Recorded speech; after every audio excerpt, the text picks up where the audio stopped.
Nakapag-generate ng 394 million sales ang 13 one-town product o Autopub sa Bicol Region nitong 2024. Sa kapihan sa Bagong Pilipinas ng Philippine Information Agency o PIA Bicol, masayang ibinahagi ni Department of Trade and Industry Bicol Regional Director Dindo Nabul na malaki ang naging ambag ng mga hub na ito hindi lamang sa turismo kundi maging sa ekonomiya ng rehiyon. Aniya, isa ang lalawigan ng Albay sa may pinakamalaking na-generate na sales nitong nagdaang taon mula sa 6 nitong Autopubs. Dagdag pa niya, napaka-espesyal ng Bicol dahil isa ito sa may pinakamaraming Autopubs sa buong bansa.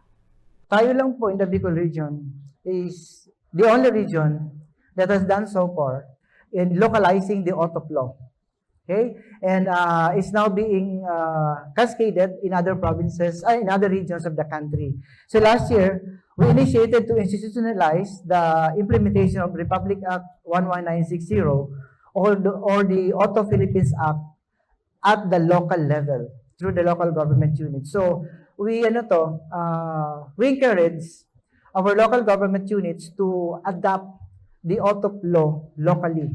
Okay, kumbaga i-own nila yung Autoplo kasi sila yung may alam nung yung dynamics ng kanilang local government. So basta naka-anchor lang doon sa law yung gagawin nilang ordinances. Ang mga hub na ito ay bahagi ng One Town One Product program ng gobyerno. Layunin nitong mabigyan ng suporta ang mga micro, small and medium-sized enterprises kung saan mas nabibigyan ng pagkakataon ng mga entrepreneurs na mas maibida ang kanilang mga produkto sa loob o sa labas man ng bansa. Of course, yung ating micro, small and medium enterprise development, ito talaga yung pinaka-core ng DTI. We are the lead agency in this MSME development. So practically, all our initiatives, all our products, all our projects, all our programs are geared towards MSME development. Samantala, 287 million pesos na pondo naman ang inilaan ng DTI para sa kanilang 11 proyekto sa Bicol Region sa ilalim ng kanilang roads leveraging linkages of industry and trade. Hinikayat rin ng ahensya ang publiko na patuloy na tangkilikin ang mga produktong sariling atin.